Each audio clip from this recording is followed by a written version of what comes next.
2024 IPL தொடர்ல Royal Challengers Bangalore, Sunrisers Hyderabad அணிகளுக்கு இடையான போட்டியில தினேஷ் கார்த்திக் இந்த ஐபிஎல் சீசன்ல ரொம்ப நீளமான சிக்ஸர் அடிச்சாரு. Royal Challengers Bangalore, Sunrisers Hyderabad அணிகள் மோதின இந்த போட்டி T20 கிரிக்கெட்ல புதிய வரலாறு படைச்சிருக்கு அப்படின்னு தான் சொல்லணும். முதல்ல பேட்டிங் செஞ்ச சன்ரைசர்ஸ் ஹைதராபாத் அணி 287 ரன்கள் குவிச்சுது. அதுக்கப்புறமா அந்த அணியோட கிளாசன் 106 மீட்டர் சிக்ஸர் அடிச்சாரு. அதுதான் 2024 ஆண்டோட ஐபிஎல் தொடரோட மிக நீளமான சிக்ஸரா இருந்தது. அதுக்கப்புறமா சில மணி நேரத்திலேயே தினேஷ் கார்த்திக் அந்த சாதனையை முறியடிச்சாரு. சன்ரைசர்ஸ் அணியில இடம்பெற்றிருக்கக்கூடிய தமிழகத்தோட வேகப்பந்து வீச்சாளர் நடராஜன் பந்துல தினேஷ் கார்த்திக் 108 மீட்டருக்கு பெரிய சிக்ஸர் அடிச்சாரு. அந்த பந்து மைதானத்தோட கூரையை தொட்டுட்டு மறுபடியும் மைதானத்துக்குள்ள வந்து விழுந்துச்சு.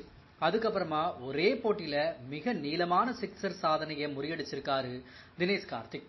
அவரு 35 பந்துகள்ல 83 ரன்களை குவிச்சாரு. 5 4 7 6 அடிச்சிருக்காரு. இந்த போட்டியில 2 அணிகளுமே சேர்ந்து 38 சிக்ஸர்களை அடிச்சிருக்காங்க.